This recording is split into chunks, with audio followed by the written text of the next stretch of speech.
நேயர்கள் இனி தமிழ் நாடக உலகின் தலைமையாசிரியர் என்று அழைக்கப்படும் தவத்திரு சங்கரதாஸ் சுவாமிகளின் நினைவு தின உரைச்சித்திரம் கேட்கலாம்.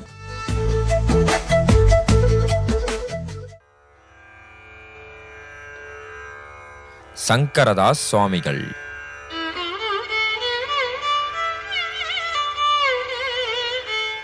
தமிழ் நாடக உலகின் தலைமையாசிரியர் என்று அழைக்கப்படும் சங்கரதாச சுவாமிகள் தூத்துக்குடிக்கு அருகே உள்ள காட்டுநாயக்கன்பட்டி என்னும் சிற்றூரில் இராமாயண புலவர் என்று அழைக்கப்பட்ட தாமோதர கணக்கப்பிள்ளை பேச்சியம்மாள் தம்பதியினருக்கு 1867 ஆண்டு செப்டம்பர் மாதம் 7ஆம் நாள் மகனாக பிறந்தார். இவரது பெற்றோர் இவருக்கு இட்ட பெயர் சங்கரன் என்பதாகும். தன் தொடக்க கல்வியை தனது தந்தையிடமே பெற்ற சங்கரதாசர் பின்னர் பழனியில் வாழ்ந்த தண்டபாணி சுவாமிகளிடம் சங்க இலக்கியங்கள், நீதி நூல்கள், புராணங்கள், இதிகாசங்கள் ஆகியவற்றை கற்றுத் தேர்ந்தார். இதனால் வெண்பா, கலித்துறை, இசை பாடல்களான வண்ணம், அதற்கான சந்தம் ஆகியவற்றை பாடும் திறமையை பெற்றிருந்தார்.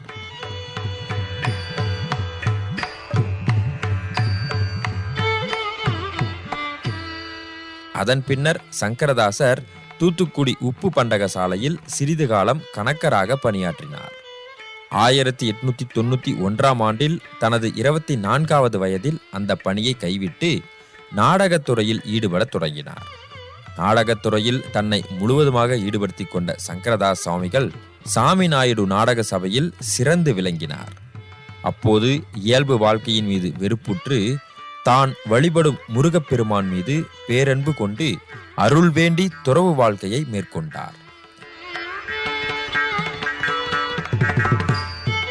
முருகனை வேண்டியே தீர்த்த யாத்திரை என்னும் அருட்செலவு மேற்கொண்ட சங்கரதாசர் அரையாடை மட்டுமே அணிய துவங்கி பாத யாத்திரையாக பல இடங்களுக்கு சென்றார்.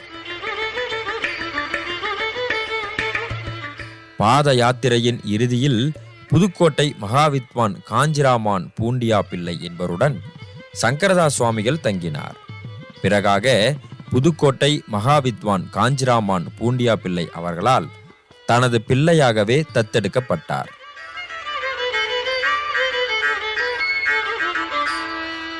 தொடர்ந்து துறவு வாழ்க்கையே மேற்கொண்ட சங்கரதாஸ் சுவாமிகள் தவத்திரு சங்கரதாஸ் சுவாமிகளானார்.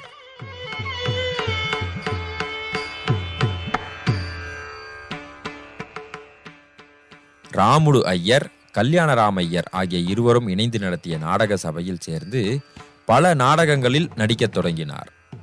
சனீஸ்வரன், யமன், ராவணன், இரணியன் ஆகிய எதிர்மறை கதாபாத்திரத்தில் நடித்து வந்தார். இயல்பாகவே இத்தகைய எதிர்மறை கதாபாத்திரங்கள் இவருக்கு சரியாக பொருந்தும்படியாகவே இருந்தது.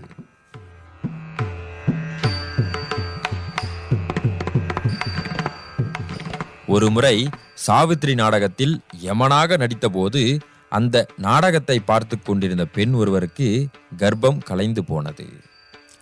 நல தமயந்தி நாடகத்தில் சனீஸ்வரன் வேடத்தில் நடித்துவிட்டு சனீஸ்வரன் வேடத்தை கலைக்க அதிகாலை நடந்து சென்ற போது எதிரே வந்த ஒரு பெண் மாரடைப்பால் மரணித்து விட்டார். அவ்வாறாக தொடர்ந்து துயரங்களாகவே அடுத்தடுத்து நடைபெற்ற போது இனி நாடகத்தையே நடிப்பதாக இல்லை என்று முடிவுக்கு வந்தார்.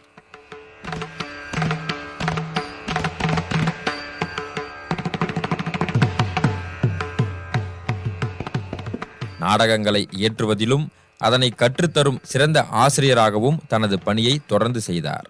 பின்னர் பலரது வேண்டுகோளுக்கும் மான்பூண்டியா பிள்ளையின் வேண்டுகோளுக்கும் இணங்க திரும்பவும் நாடகங்களில் சில வேடங்களில் மட்டும் நடிக்கத் தொடங்கினார். நாடகங்களை கற்றுத்தரும் ஆசிரியராகவும் நாடகக் கலையை இயற்றியும் நாடகக் கலையில் தனது பங்களிப்பை தொடர்ந்து செய்து கொண்டே இருந்தார்.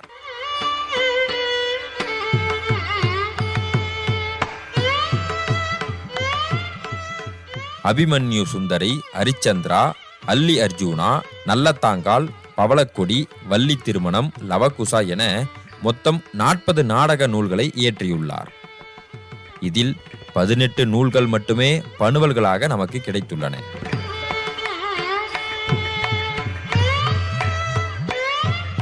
நாடகங்களில் நடித்த நடிகர்கள் சங்கரதாசரின் பாடல்களை மட்டுமே பயன்படுத்திக் கொண்டு தமது எண்ணத்திற்கு ஏற்றவாறு உரையாடத் தொடங்கியுள்ளார்கள். அத்தகைய உரையாடல்கள் தொடர்புடைய நடிகர்களை தனிப்பட்ட முறையில் குத்தி காட்டும் வகையிலும் இரட்டை அர்த்தங்களில் சிலேடைகளாகவும் மாறத் தொடங்கிவிட்டது.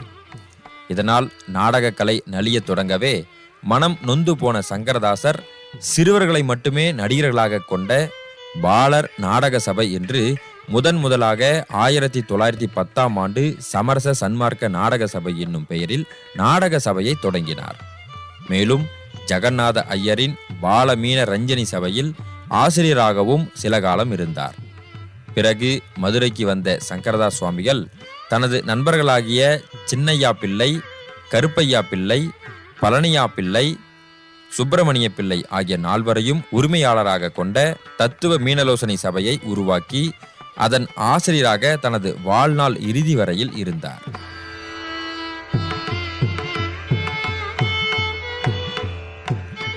இவர் இயற்றப்பட்ட நாடகங்களில் வெண்பா, கலித்துறை, விருத்தம், சந்தம், சிந்து, வண்ணம், ஓரடி, கும்மி, கலிவெண்பா, தாளிசை, கீர்த்தனை உட்பட பல வகை பாடல்களும் சிறு சிறு எதுகை மோனை உரையாடல்களும் நிறைந்தவைகளாக இருக்கும்.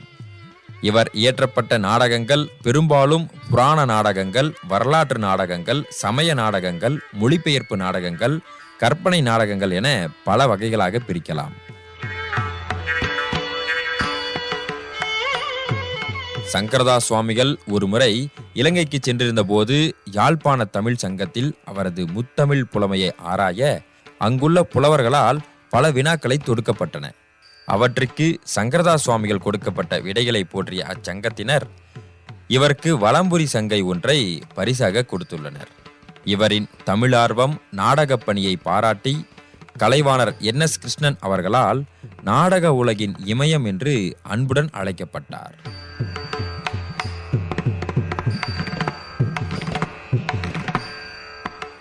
இத்தகைய புகழுக்குரிய தவத்திரு சங்கரதாஸ் சுவாமிகள் 1921ஆம் ஆண்டு பக்கவாதத்தால் பாதிக்கப்பட்டு வலது கையும் இடது காலும் செயலிழந்து போனது.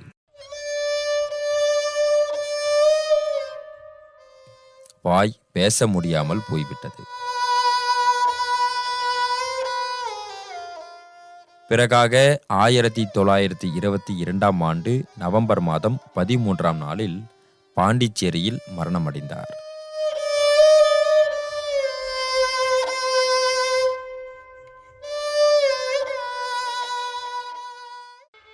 நாடக உலகின் தலைமை ஆசிரியர் என்ற புகழுக்குரிய சங்கரதாஸ் சுவாமிகளின் 100ஆண்டு விழாவை முன்னிட்டு 1967ஆம் ஆண்டு சென்னையில் 100ஆண்டு விழாவை கொண்டாடி தவத்திரு சங்கரதாஸ் சுவாமிகளின் 100ஆண்டு மலர் ஒன்றை வெளியிட்டும் 1968ஆம் ஆண்டில் மதுரை தமுக்கம் திடலில் அதன் வாசலில் சங்கரதாசரின் உருவ சிலை எழுப்பியும் அவருக்கு அவரின் மாணவர்களில் ஒருவரான தி.க. சண்முகம் அவர்களால் மரியாதை செலுத்தப்பட்டது.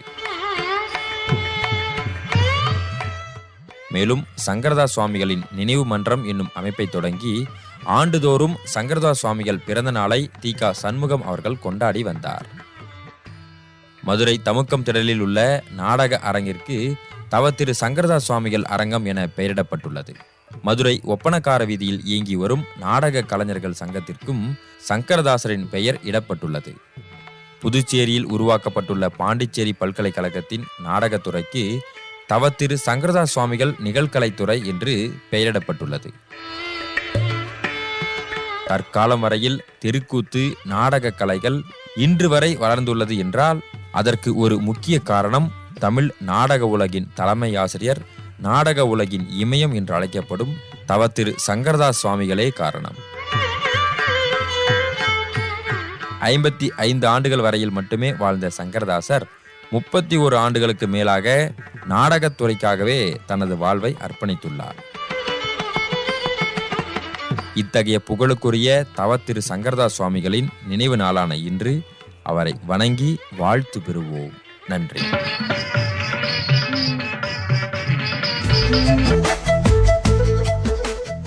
நேயர்கள் இதுவரை தமிழ் நாடக உலகின் தலைமை ஆசிரியர் என்று அழைக்கப்படும் தவத்திரு சங்கரதாஸ் சுவாமிகள் நினைவு தின உரைச்சித்திரம் கேட்டீர்கள்.